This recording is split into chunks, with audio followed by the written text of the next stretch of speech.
Hi and welcome to my channel. This is Jayaprakash. Today I am going to explain about the short story A Gift for Christmas from Intermediate Secondary English.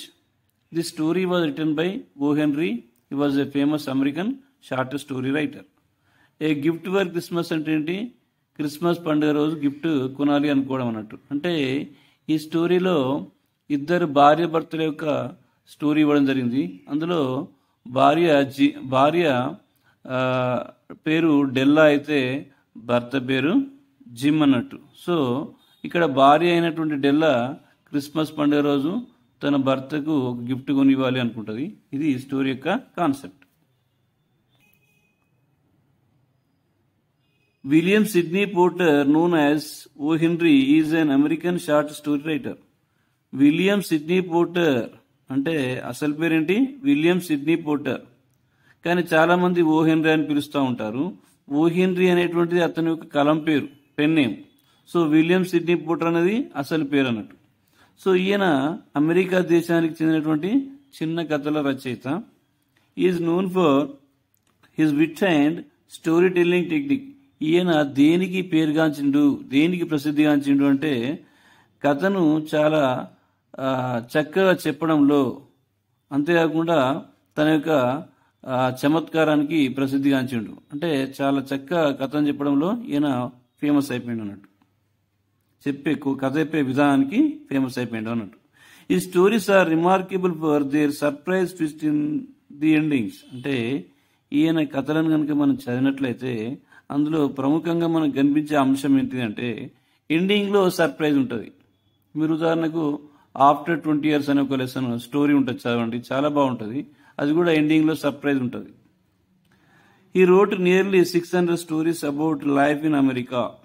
అంటే ఈయన అమెరికాలో జీవించి అక్కడనే ఉండడం వలన ఆయన రాసినటువంటి స్టోరీస్ అన్ని కూడా అమెరికాకు రిలవెంట్గా ఉంటాయి. సో ఈయన దాదాపుగా 600 stories రాసిందట.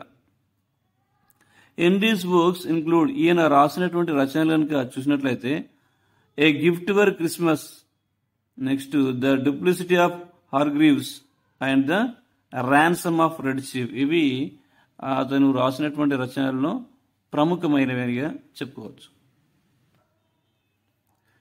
Coming to the lesson. $1.87. అంటే ఇందులో భార్య అయినటువంటి డెల్లా దగ్గర ఎంత అమౌంట్ ఉంది అంటే $1.87 నేట. అంటే డాలర్ అనేది అమెరికా దేశానికి చెందినటువంటి కరెన్సీ. సో ఇక్కడ చూడండి, 100 సెంట్లు అయితే $1. కాబట్టి ఆమె వద్ద ఉన్నటువంటి డబ్బులు ఎంత అంటే $1.87. దట్ వాజ్ ఆల్, అంటే అవి మాత్రమే ఉన్నాయి, అంతకంటే ఎక్కువ లేవు అన్నట్టు. And 60 cents of it was in pennies. మరి ఆమె దగ్గర ఉన్నటువంటి ఒక 60 సెంటులు మాత్రం ఎలా ఉన్నాయంటే పెన్నీ రూపంలో ఉన్నాయి. అంటే పెన్నీ అంటే కూడా అమెరికన్ కరెన్సీ అన్నట్టు. Pennies saved 1 and 2 at a time. ఈమె ఒకేసారి 1 మరియు 2 పెన్నీస్ని సేవ్ చేసిందట. అంటే ఒక్కొక్కసారి 1, ఒక్కొక్కసారి 2 పెన్నీస్ని సేవ్ చేసింది. ఎట్లా అంటే షాప్కి వెళ్ళి ఏదైనా వస్తువు కొనే సందర్భంలో బార్గెన్ చేసి సేవ్ చేస్తా అన్నట్టు. ఎందుకంటే కొన్ని వస్తువుల రేట్లు ఎక్కువ ఉన్నప్పుడు మనం బార్గెన్ చేస్తే తగ్గించే అవకాశం ఉంటుంది కదా. ఆ విధంగా బార్గెన్ చేస్తూ ఈ పెన్నీస్ని సేవ్ చేస్తూ ఉంటుంది. 3 times Della counted it. Della 3 సార్లు కౌంట్ చేసిందట తన దగ్గర ఉన్నటువంటి డబ్బుల్ని. And the next day would be Christmas. తర్వాత రోజు క్రిస్మస్ పండుగ వస్తుంది. తర్వాత రోజు క్రిస్మస్ పండుగ. There was clearly nothing that Della could do except throw herself on the dirty little couch and cry.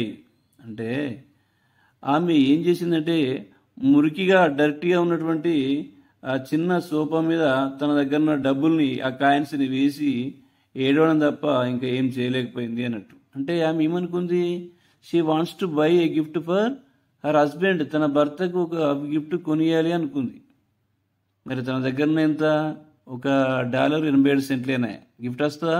రాదు కదా. కాబట్టి ఆ డబ్బుల్ని ఆ డర్టీగా మురిగా ఉన్నటువంటి సోఫా మీద వేసి ఏడుస్తుంది అన్నట్టు. ఏడవడం తప్ప ఏం చేయలేకపోయింది.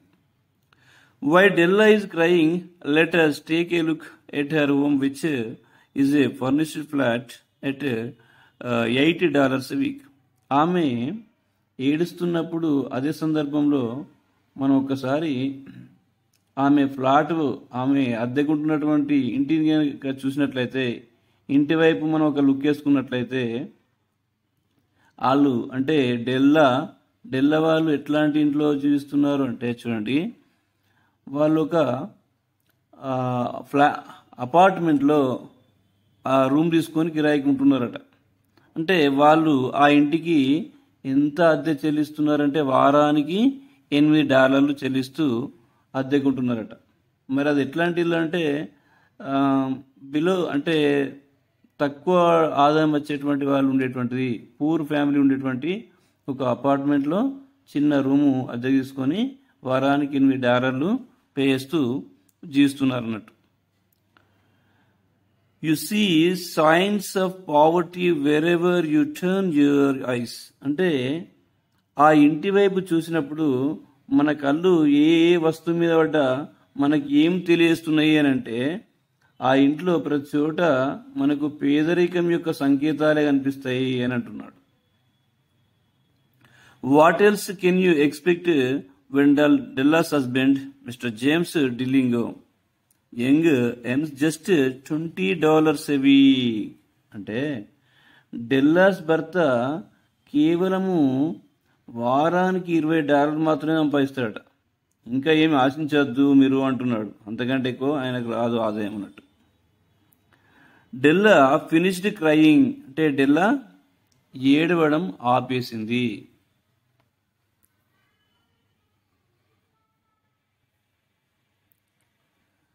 She went up to the looking glass and began to powder her cheeks. ఆమె ఏం చేసిందటంటే లుకింగ్ గ్లాస్ దగ్గరికి వెళ్ళిందట. లుకింగ్ గ్లాస్ అంటే ఏంటి? మిర్రర్ అన్నట్టు. అంటే మిర్రర్ అంటే అద్దం దగ్గరికి వెళ్ళిందట. వెళ్ళి ఏం చేసింది? Began to powder cheeks. అంటే చీక్స్ అంటే చెంపలు. తన యొక్క చెంపలకు పౌడర్ వేసుకుంటుంది, అంటే ముఖానికి పౌడర్ వేసుకోవడం ప్రారంభించింది. Then she stood by the window. తర్వాత ఏం చేసిందంటే విండో దగ్గర నిలబడ్డది. And looked out dully at a grey cat walking on a grey fence in a grey backyard.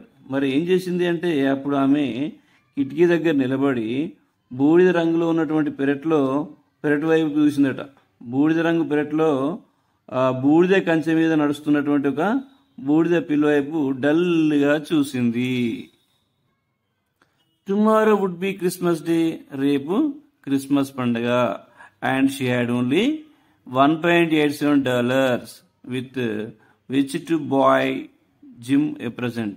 అయితే తెల్లవారితే క్రిస్మస్ పండుగ ఉంది, కానీ ఆమె దగ్గర $1.87 మాత్రమే ఉన్నాయి. సో ఈ డాలర్స్ తోని ఆమె జిమ్కు ఒక ప్రజెంట్ అంటే ఏంటి గిఫ్ట్ కొనాలనుకుంది, కానీ సరిపోవు కదా, $1.87 గిఫ్ట్ రాదు. She had been saving every penny she could for months. కొన్ని నెలల నుండి ఆమె ఈ విధంగా షాప్లలో బార్గెన్ చేసి పెన్నీలను సేవ్ చేసింది. కానీ విత్ దిస్ రిజల్ట్ అంటే చివరిగా ఎంత జమ అయినాయి అంటే $1.87.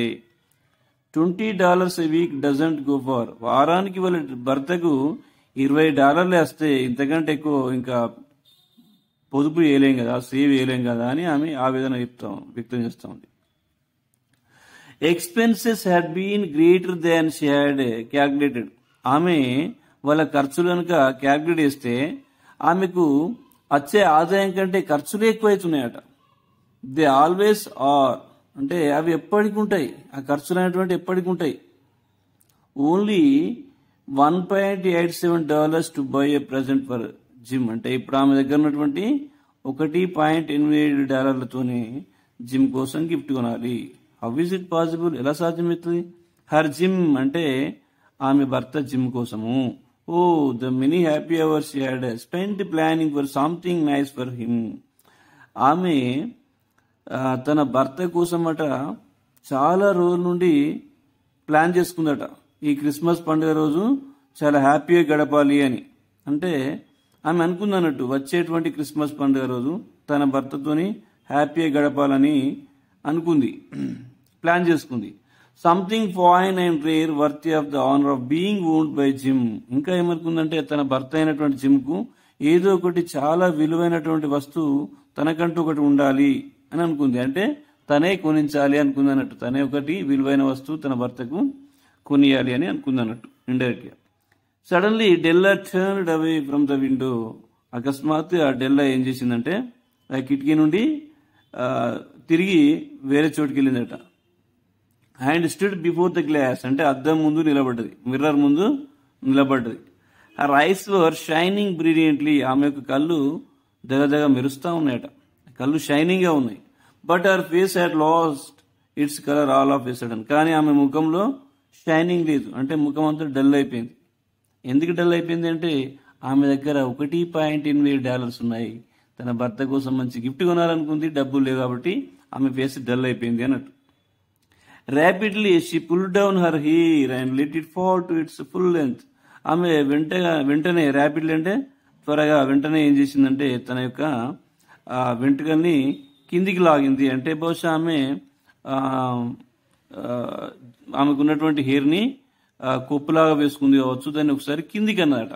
కిందికి అనేసరికి ఆ వెంట్రుకలన్నీ కూడా కుచ్చుళ్ళు విడిపోయి కిందికి వచ్చేసినాయి, ఫుల్ లెంత్లోకి వచ్చేసినాయట. జనరల్గా జడ అప్పుడప్పుడు ఏం చేస్తారంటే వీళ్ళు ఇట్లా కొప్పులాగా వేసుకుంటారు కదా, ఆ కొప్పులాగా ఉన్నదాన్ని కిందికి అనేసరికి వెంట్రుకలన్నీ కూడా ఫుల్ లెంత్లోకి వచ్చేసినాయి.